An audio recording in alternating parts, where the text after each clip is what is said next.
그래서 지금 독일의 사례까지도 이렇게 말씀을 해주셨고, 조금 질문을 바꿔서 지금 현재 우리나라가 신고리 5, 6호기요? 네.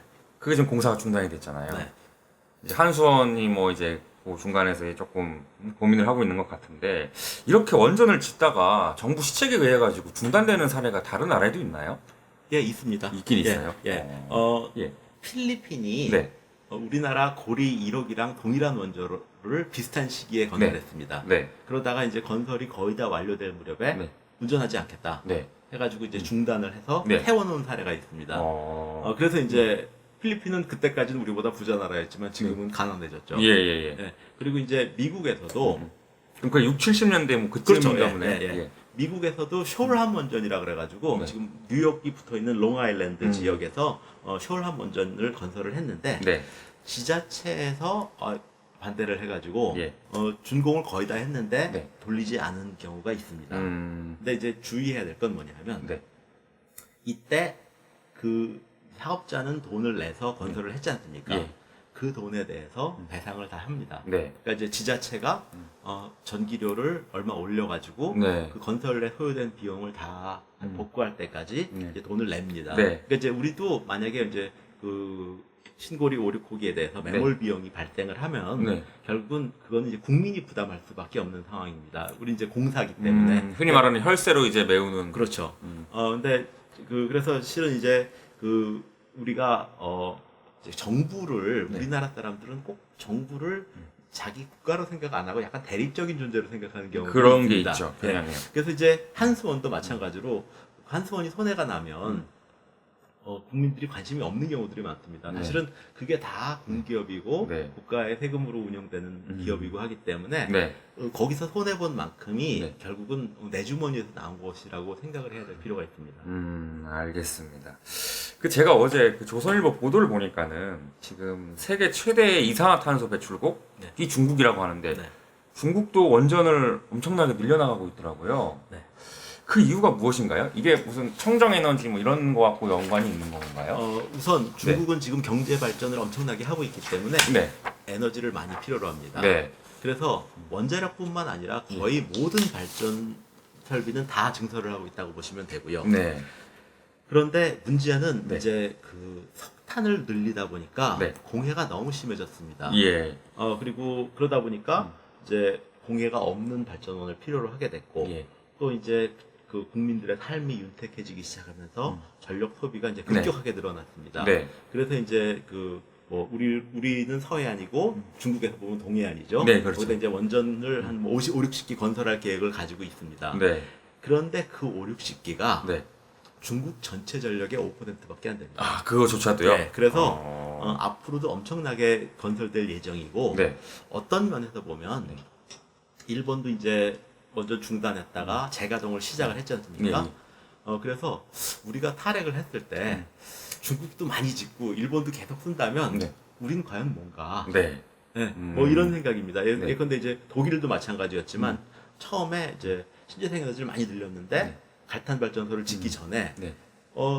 이제 신재생 에너지가 발전을 못하는 동안에 네. 프랑스에서 전기를 땡겨 썼어요. 그러니까 프랑스 전기는 원자력으로 발전한 거거든요. 예. 그러면 그건 과연 탈핵이라고 할 수 있느냐? 그러네요. 하여튼 뭐 여러 가지 문제점이 생깁니다. 그래서 실은 우리가 어떤 탈원전 정책을 한다는 것이 이제 우리나라에서만의 어떤 헤게모니 싸움으로 볼 것이 아니라 어떤 동북아 전체에서도 봐야 되고요. 네. 또 어떤 기술력의 차원에서 네. 이제 제가 조선일보 주간조선에서 네. 네. 지금 원자력 그 산업을 이제 말살하는 것들을 네. 현대판 분석액이나 분석액이나 뭐 이런 표현을 썼는데 네. 실은 이 원자력 기술을 현재까지 가져오게 하는 데까지 많은 역대 대통령들이 네. 지원을 하셨고 네. 또 우리가 아주 적극적으로 화답을 했고 예. 그래서 이제 지금 다른 나라가 좀 상상할 수 없는 정도의 기술력에 우리나라가 도달을 하게 됐고 네. 또 국민들이 굉장히 우려를 하지만 네. 지난 40년 동안 네. 결국 사고 한 번도 없이 그렇죠. 안전하게 전기를 공급해 왔지 않습니까? 네. 그래서 사실은 이런 것들에 대해서 이제 새 정부의 대통령이 네. 오셔서 네. 이제 공약 한마디로 네. 이제 원전 중단을 하겠다. 이것이 과연 옳은가? 왜냐? 우리가 정부의 주요 시책에 따르는 것이 국민의 도리죠. 네. 근데 이제 정부의 주요 시책이 네. 대통령의 공약이 시책이냐, 네. 아니면 이미 수립되어 있었던 제2차 에너지 기본 계획, 그다음에 제7차 전력 수급 계획이 유효한 정책이냐. 제가 볼 때는 대통령마다 이제 공약이 다를 수 있으니까 그러면 그 공약을 반영을 해서 8차 전력 수급 계획을 수립을 하고 그것에 필요한 비용이 얼마큼 들어가는지에 대한 뭐 공청회를 거치고 네. 그래서 그 이후에 이행하는 것이 정상이지.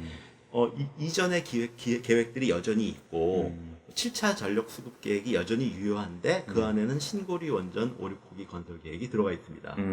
그런데 대통령이 공약으로 선포하셨다고 해서 이제 중단하는 것이 과연 정부 시책이냐, 네. 나라다운 나라냐 하는 것들도 생각해 봐야 되고요. 또 하나는 그렇다면 정부나 혹은 대통령께서 내가 책임을 질 테니 중단을 해라. 네. 이렇게 말하는 것이 옳지 책임은 한수원 이사회가 의결을 해서 그렇죠. 한 것이다 네. 라고 해서 책임을 전가한 것은 제가 볼 때는 옳지 않았다 이렇게 보는 겁니다. 어제 보도를 보니까 한수원 어제 이사회가 열렸는데 거기서 그 노조하고 한수원 이사회 측하고 막 대립도 있었고 뭐 그렇다고 그러더라고요. 그렇죠. 네.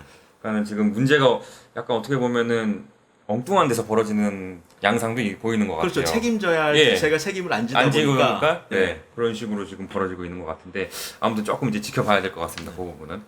그래서 우리 국민들은 이 원전이 청정 에너지다라는 인식이 조금 부족한 것 같아요. 그리고 원전이 안전하다는 인식도 부족하고 예를 들면 뭐 방사능 이런 걸 이제 떠올리다 보니까 그런 것 같은데 원전이 청정 에너지라는 근거 네. 또 안전하다는 근거를 조금 교수님께서 우리 국민들한테 좀 설명을 해줄 수 있나요? 예.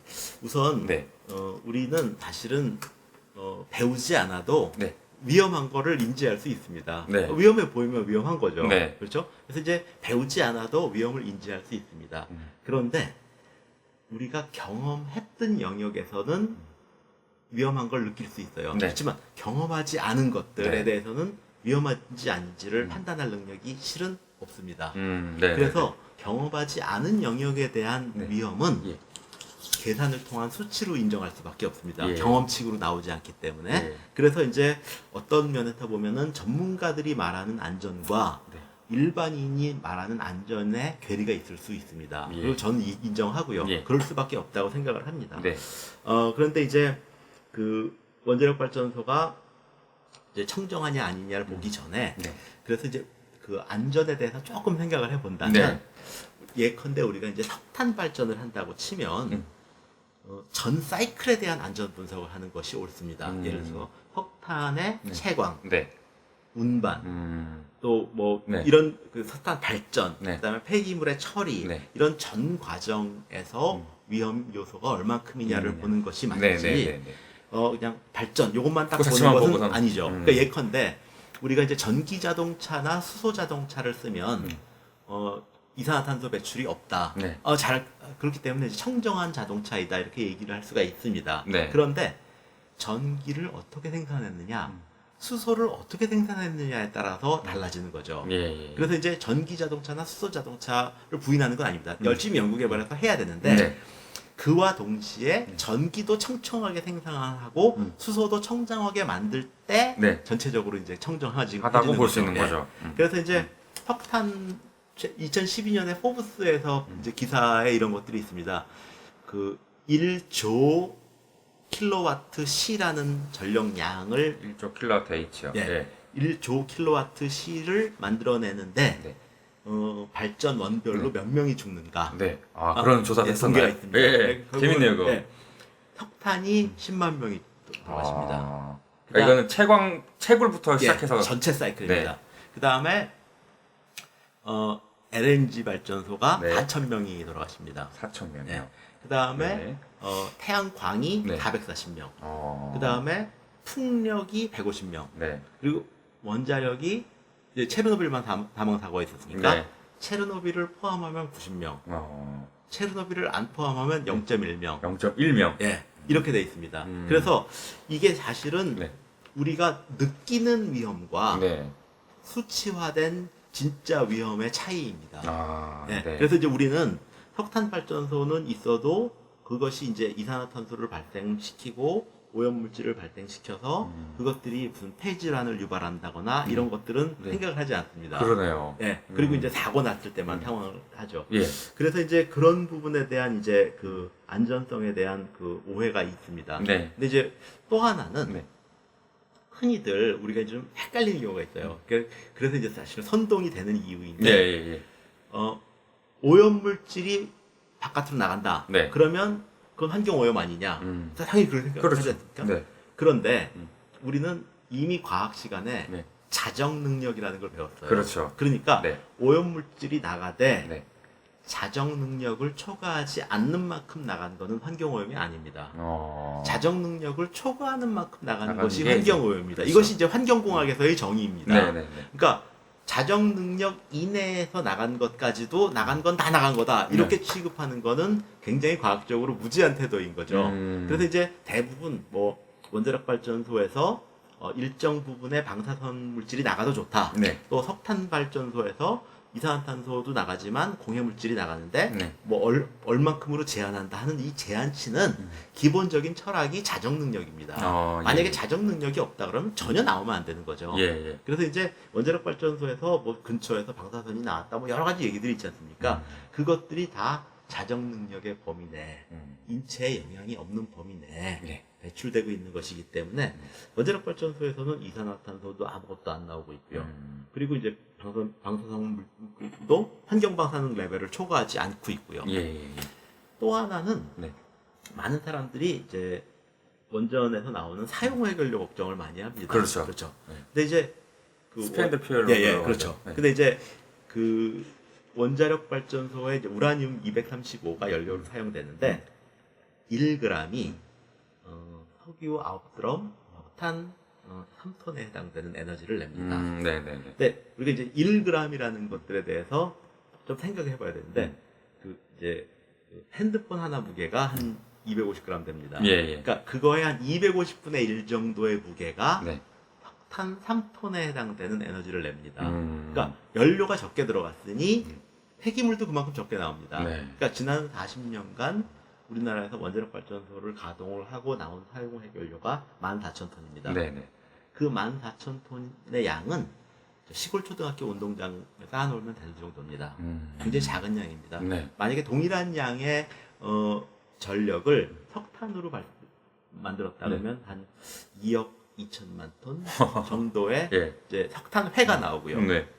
석탄은 12억 톤이 들어갑니다. 그럼 이제 네. 9억 8천만 톤이 네. 대기 중으로 나가는 거죠. 네. 네, 그래서 네. 저는 이제 방사선 폐기물의 측면에서도 양이 굉장히 작고, 네. 그다음에 보통 이제 일반적인 폐기물들은 네. 시간이 지나면 이제 자연물이 되는데 예. 보통 자연과의 상호작용을 통해서 자연물이 됩니다. 네. 썩거나 네. 부패하거나 가스를 내보내거나 침춘수를 내보내. 근데 예. 방사선 폐기물은 네. 한쪽에 놔두면 방사선이 없어집니다.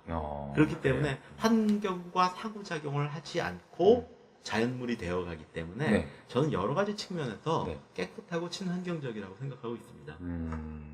알겠습니다. 그리고 하나가 이제 우리나라 사람들 중에 이 특징이 원전하고 이 원자폭 폭탄의 개념을 약간 동일시하는 네. 사람들이 있더라고요. 네. 뭐 예를 들면 이제 히로시마 원폭을 막 상상을 하면서 야 이거 원전이 이게 만약에 문제가 생기면 이제 그 정도의 이제 피해가 생기는 거 아니냐. 이러한 그런 한국 사람들 기질 주장에 대해서는 어떻게 생각하세요? 우리가 이제 술 좋아하시는 분들은 아는데 네. 그 굉장히 독한 위스키는 불이 붙습니다. 네. 그런데 맥주는 아무리 불을 붙이려고 해도 불이 불이 붙지 안 않습니다. 네. 맥주가 많아도 불이 안 붙겠죠. 네. 마찬가지입니다. 지금 핵폭탄에 사용되는 우라늄은 예. 순도를 90% 이상 농축을 해야만 합니다. 네. 알코올도 순도랑 비슷합니다. 네. 근데 원자력 발전소에서 쓰이는 핵연료는 순도가 4% 정도밖에 안 됩니다. 그래서 기본적으로 폭발이 일어나지 않습니다. 그러니까 폭발이 일어나는 것을 핵폭발이라고 생각하시면 안 됩니다. 근데 이제 우리가 기억하는 것이 네. 후쿠시마 원전 사고에서 폭발이 일어나서 벽이 툭 떨어져 나가는 걸 봤거든요. 네, 네, 네. 근데 그게 이제 사고가 나면 수소가 많이 발생을 합니다. 그래서 이제 그 수소가 폭발한 겁니다. 네, 그러니까 네. 어떻게 이해하셔야 되냐 하면 부탄가스통 2개가 터졌다. 그 정도로 네, 이해를 그렇게 보시면 되지. 아. 그게 뭐 판도라 영화에서 나오는 영화에, 것처럼 뭐가 날아다니고 네, 뭐 네. 이런 걸 생각하시면 안 되고요. 네. 굉장히 이제 판도라 영화에 대해서 어떤 분이 그런 말씀을 네. 하셨더라고요. 고베 지진이 났을 때 네. 거기 뭐 고속도로에 95년도죠. 건물이 굉장히 많이 그 붕괴가 되고 했는데 고베에 있었던 원자력 발전소는 멀쩡했다는 겁니다. 아, 그 당시에요. 예. 뭐 아무 그렇죠. 소용이 없지 않습니까? 네. 근데 이제 판도라의 영화에서는 네. 도로는 멀쩡한데 네. 원자력 발전소는 폭발이 나고 뭐 방산 물질이 나오고 이렇다는 거예요. 네. 그래서 이제 그런 걱정을 하실 필요가 없다는 것이고 네. 또 두 번째로는 원자력 발전소에서 사고가 나면 프로세스가 매우 느립니다. 그러니까 지금 후쿠시마도 지금 다시 잘 기억해 보시면 지진이 나고 쓰나미가 들어오고 바로 재난이 일어난 것이 아니라 네. 발전소가 멈췄대더라. 그리고 나서 네. 뭐 지금 냉각수를 바닷물을 넣어야 되느냐 말아야 되느냐 하면서 네. 주저하고 있고 발전소장이 바닷물이라도 넣어야 되겠다고 하는데 총리가 막았죠.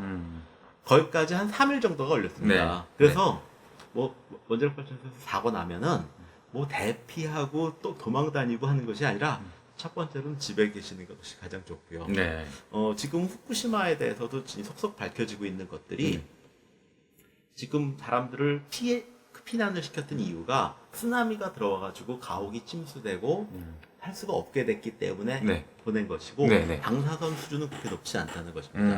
환경 방사능보다 조금 높은 수준이고 예. 그것은 기본적으로 환경 방사능 수치가 매우 높은 나라들이 있어요. 핀란드나 이런 나라들. 기본적으로. 예. 그건 자연 상태에 있는 그렇죠. 거죠? 그런 나라보다도 지금 현재 후쿠시마가 낮은 상태라는 겁니다. 예, 그래서 네. 지금 저희가 네. 원자력 하는 분들이 굉장히 잘못했다고 생각하는 것이 예.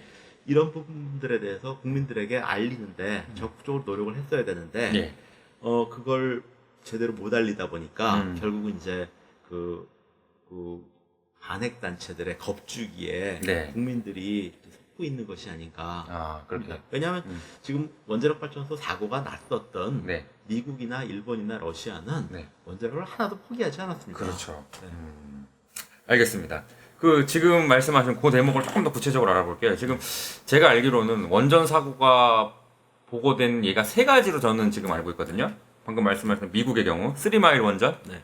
그다음에 1986년도에 체르노빌, 그다음에 2011년도에 후쿠시마로 압축을 할 수가 있는데 이 3개의 사고는 뭐 아까 대강 설명해 주셨습니까?